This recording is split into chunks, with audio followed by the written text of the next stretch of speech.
All right, let's talk about one of the wildest paradoxes in the entire business world.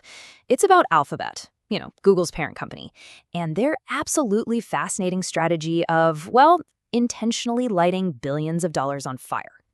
It sounds completely insane, I know, but stick with me because by the end of this, you're going to see the cold, calculated logic behind the burn. To get started, just imagine something for me.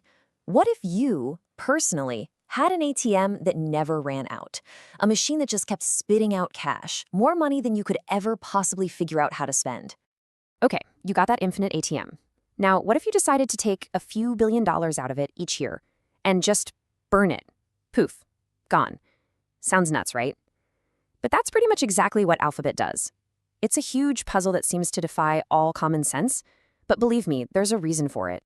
And this right here really shows you the company's split personality. On one side, you've got Google, Search, YouTube, Android. That's the infinite ATM we were talking about, the most profitable ad business in history. Then on the other side, you have what they call other bets. And these things, they just hemorrhage money, losing billions upon billions of dollars year after year. So what on earth is going on? Well, it all goes back to how the company is deliberately set up.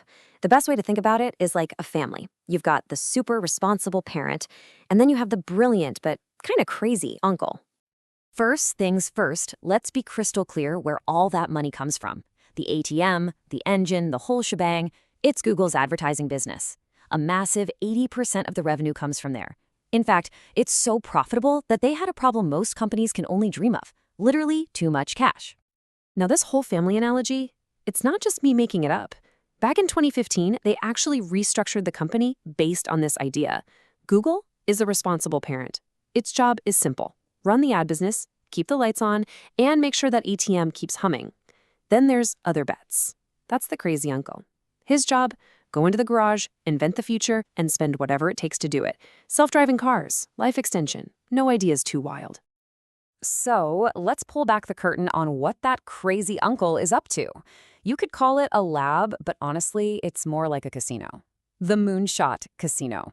The bets are enormous. The risks are off the charts, but the potential jackpot is the entire future of technology. And we're not talking about small side hustles here. These are huge science fiction level gambles. You've got Waymo trying to perfect self-driving cars.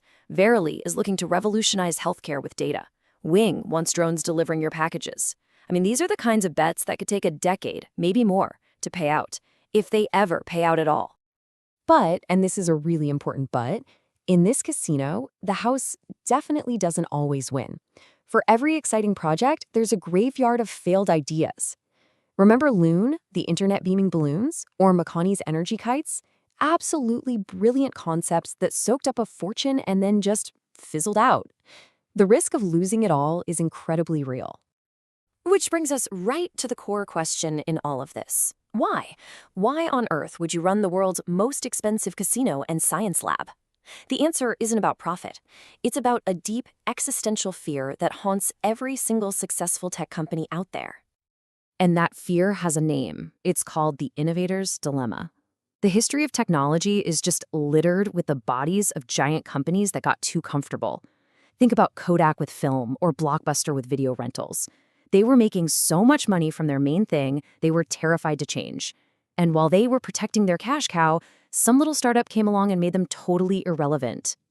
And this quote is the key to everything. It's the mantra they live by inside Alphabet. They know with absolute certainty that their main business, Google Search, will not be on top forever. Something new is coming.